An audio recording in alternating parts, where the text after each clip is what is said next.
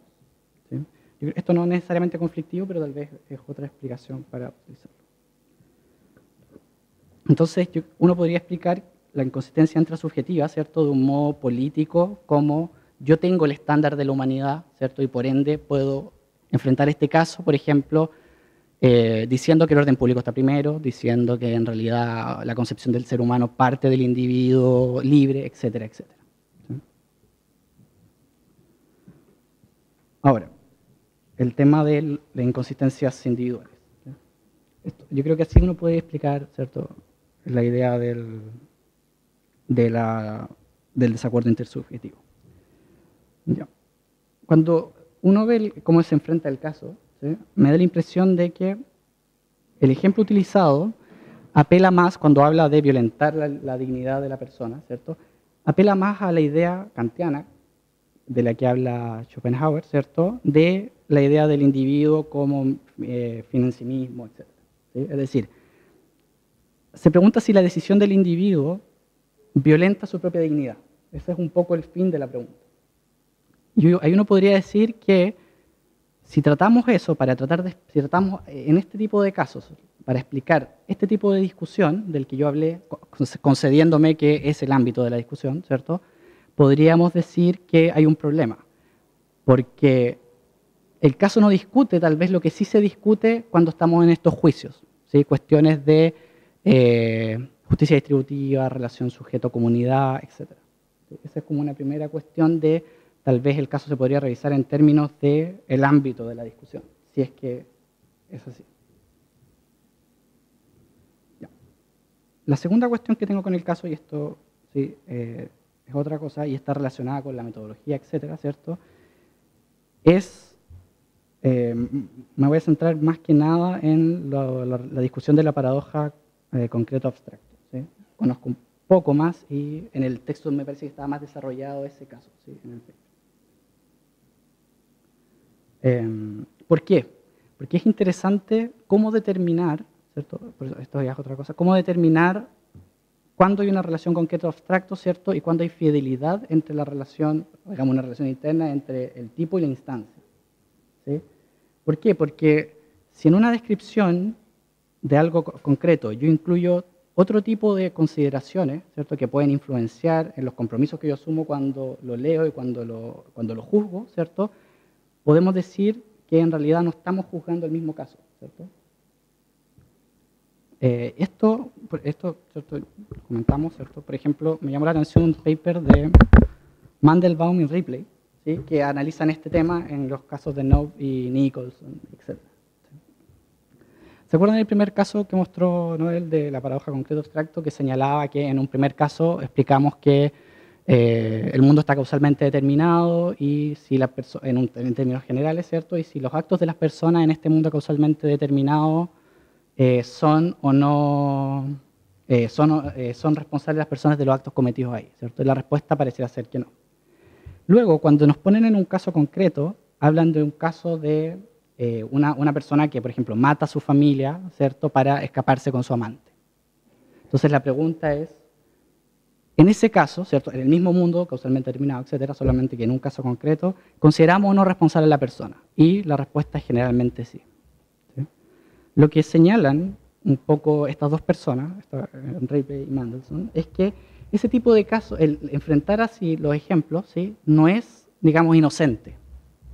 En términos de que cuando estamos en el momento, en lo concreto, ¿cierto?, pareciera ser que hay otras intuiciones o cuestiones de la psicología folk, ¿cierto?, en juego. Por ejemplo, que cada vez que ocurre un daño, lo que hablábamos ayer, ¿cierto?, esperamos buscar una responsabilidad, más allá de si el mundo está determinado o no, por ejemplo, ¿cierto? Entonces, atribuimos responsabilidad. O, por ejemplo, que si ellos señalan, imagínense que cambiemos el caso a una descripción detallada de cómo yo muevo el brazo, ¿cierto?, inervo mis músculos, etcétera, para digerir agua. Entonces, en esa descripción tal vez dirían, ahí sí hay determinación causal, ¿cierto? Es decir, ¿por qué? Porque la explicación es, las expectativas que tengo cuando me enfrento a un concepto, ¿cierto?, son distintas dependiendo de cuál es el momento, cómo se describe la cuestión, ¿cierto? Y esto, o sea, esto está discutido acá, pero ya llamaba la atención esto Anscombe y Davidson cuando hablaban de descripción de acciones, ¿cierto? Usar ciertos verbos, usar ciertas palabras para describir una acción, ¿cierto? La puede convertir directamente en intencional, ¿cierto? Con C, y tiene efectos intencionales con S en el momento de querer, ¿cierto?, hacer distintas descripciones. Entonces quería llamar la atención sobre eso en este tipo de experimentos, ¿sí?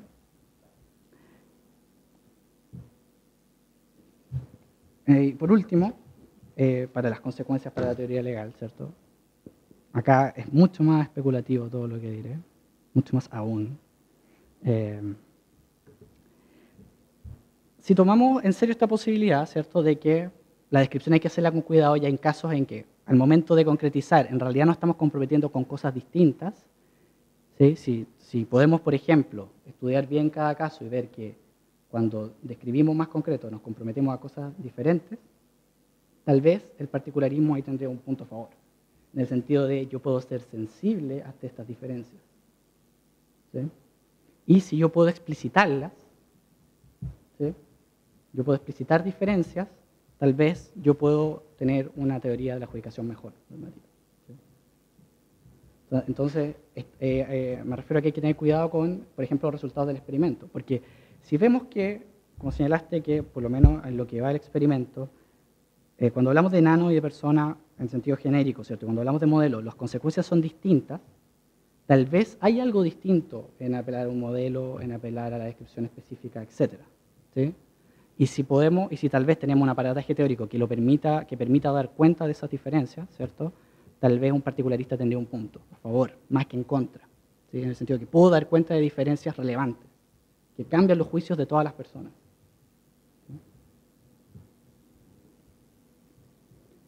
Por otra parte, me llama la atención, ¿cierto?, que, por ejemplo, bueno, los que litigan y los que no litigan, los que ven la ley y el orden, etcétera, ¿cierto?, y ven toda esta serie de televisión, es muy interesante ver que en muchos casos, y esto en muchos casos donde pareciera ser que estamos todos de acuerdo con la aplicación de una norma específica, ¿cierto?, si el caso un abogado lo presenta en una situación más concreta y otro lo presenta en una situación más abstracta, trae consecuencias diversas, ¿cierto?, está relacionado con lo que tú dices. Entonces, pareciera ser que incluso sin cambiar el modo de cámara podemos tener el problema, ¿entiendes? O sea, tratando de ser fieles con las reglas, la descripción de la situación puede influenciar en cómo la utilizamos, ¿sí?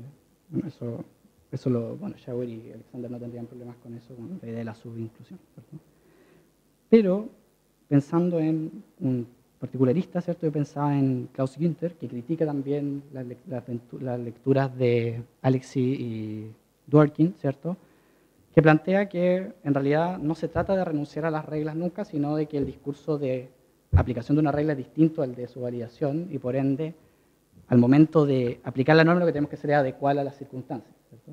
Básicamente porque en el razonamiento, ¿cierto?, en la justificación interna, cuando dice, la norma dice, ¿cierto?, en el caso de X debe hacer B, ¿cierto?, y se da X, en el que ¿cierto?, el supuesto fáctico, acá se los dejo además a todos los expertos en epistemología, etc., X no puede significar lo mismo en los dos casos, ¿sí? ¿Por qué? Porque tenemos que hacer una descripción fáctica que no puede ser la misma que estuvo pensándose antes, ¿sí?, por varias cuestiones de que es imposible pensar todos los casos, etc., ¿cierto? Esto es un poco con Hart, ¿sí? Y por ende, hay que tener cuidado, a lo que refiero, hay que tener cuidado con las descripciones porque asumimos distintos compromisos en distintos momentos con lo que hacemos, ¿sí? Entonces, el comentario tenía que ver con esas dos cosas. En primer lugar, ver cuál es el ámbito de la discusión que sea la dignidad y por qué yo creo que es un problema más bien ideológico y lo que complejiza su desacuerdo intersubjetivo, ¿cierto? Y cómo esto puede tener ciertas consecuencias para lo intrasubjetivo y tal vez cómo uno puede dar razón a favor de un particularismo si es que, ¿cierto?, asumiendo muchas cosas que yo asumí y especulando al respecto, ¿sí? Pero la idea era por eso, abrir discusión al respecto. Gracias. Ojalá se haya entendido.